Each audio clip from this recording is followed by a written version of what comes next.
ਅੱਜ ਅਸੀਂ ਇੱਕ ਕਾਨੂੰਨ ਦੀ ਗੱਲ ਕਰਨ ਲੱਗੇ ਹਾਂ ਕਿ ਰਿਆਸਤੀ ਦਾਇਰਾ ਇਖਤਿਆਰ ਜਿਹਨੂੰ ਅੰਗਰੇਜ਼ੀ ਵਿੱਚ ਸਟੇਟ ਜੁਰਿਸਡਿਕਸ਼ਨ ਕਹਿੰਦੇ ਨੇ, ਉਹ ਦਾਇਰਾ ਇਖਤਿਆਰ ਹੁੰਦਾ ਵੇ ਜਿਹਦੇ ਵਿੱਚ ਇੱਕ ਰਿਆਸਤ ਆਪਣਾ ਕਾਨੂੰਨ ਲਾਗੂ ਕਰ ਸਕਦੀ ਹੈ ਬੰਦੇ ਉੱਤੇ, ਜਗ੍ਹਾ ਉੱਤੇ ਤੇ ਬਾਜ਼ ਔਕਾਤ ਮੁਲਕਾਂ ਤੋਂ ਬਾਹਰ ਵੀ। ਇਹ ਜੁਰਿਸਡਿਕਸ਼ਨ ਦੀਆਂ ਤਿੰਨ ਅਕਸਾਮ ਹੁੰਦੀਆਂ ਨੇ। ਸਾਰਿਆਂ ਤੋਂ ਪਹਿਲਾਂ ਆ ਜਾਂਦਾ ਵੇ ਸਾਡੇ ਕੋਲ ਇਲਾਕਾਈ ਦਾਇਰਾ ਇਖਤਿਆਰ। ਇਹ ਉਹ ਇਖਤਿਆਰ ਹੁੰਦਾ ਵੇ ਕਿ ਜਿਹਦੇ ਵਿੱਚ ਇੱਕ ਰਿਆਸਤ ਆਪਣੀ ਸਰਹੱਦ ਦੇ ਅੰਦਰ ਹੀ ਰਹਿ ਕੇ ਆਪਣਾ ਕਾਨੂੰਨ ਲਾਗੂ ਕਰ ਸਕਦੀ ਹੈ। ਉਸ ਤੋਂ ਬਾਅਦ ਸਾਡੇ ਕੋਲ ਆ ਜਾਂਦਾ ਵੇ ਸ਼ਖਸੀ ਦਾਇਰਾ ਇਖਤਿਆਰ। ਇਹਦੇ ਵਿੱਚ ਹੁੰਦਾ ਵੇ ਕਿ ਅਗਰ ਕੋਈ ਰਿਆਸਤ ਦਾ ਸ਼ਹਿਰੀ ਹੈ, ਅਗਰ ਉਹਨੇ ਕੋਈ ਜੁਰਮ ਕਰ ਦਿੱਤਾ ਵੇ ਕਿ ਅਗਰ ਕਿਸੇ ਦੂਸਰੇ ਮੁਲਕ ਦੇ ਕਿਸੇ ਵੀ ਹਿੱਸੇ ਵਿੱਚ ਵੇ ਕਿ ਰਿਆਸਤ ਨੂੰ ਇਖਤਿਆਰ ਹਾਸਲ ਵੇ ਕਿ ਉਹਦੇ ਤੇ ਆਪਣਾ ਉਹ ਜਾ ਕੇ ਕਾਨੂੰਨ ਲਾਗੂ ਕਰ ਸਕਦੀ ਹੈ।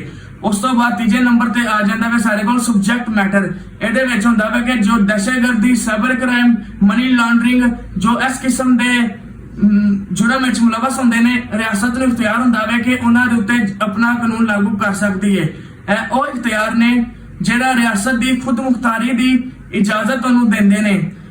ਅਗਰ ਤੁਹਾਡੇ ਵਾਸਤੇ ਇਹ ਗੱਲ ਨਵੀਂ ਹੈ ਤੇ ਮੇਰੇ ਚੈਨਲ ਨੂੰ ਸਬਸਕ੍ਰਾਈਬ ਕਰੋ ਤੇ ਮਿਲਦੇ ਆ ਅਗਲੀ ਵੀਡੀਓ ਵਿੱਚ। ਉਦੋਂ ਤੱਕ ਵਾਸਤੇ ਅੱਲਾ ਹਾਫਿਜ਼।